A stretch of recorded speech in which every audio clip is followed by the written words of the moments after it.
Here is a river flood warning. Flood warning in effect from late tonight through Friday afternoon.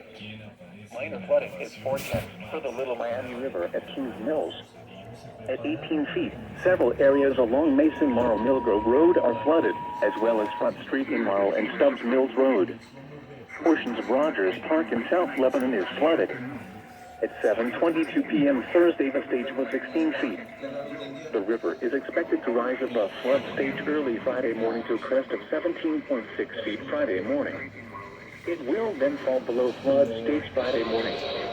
Flood stage is 17 feet.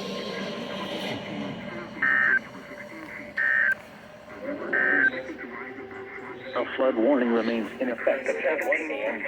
Friday morning. Flooding caused by it will then fall below flood stage Friday morning, including the following counties: South Indiana, Dearborn, Ohio, and Switzerland. In northern Kentucky, Boone, Bracken, Campbell, Carroll, Gallatin,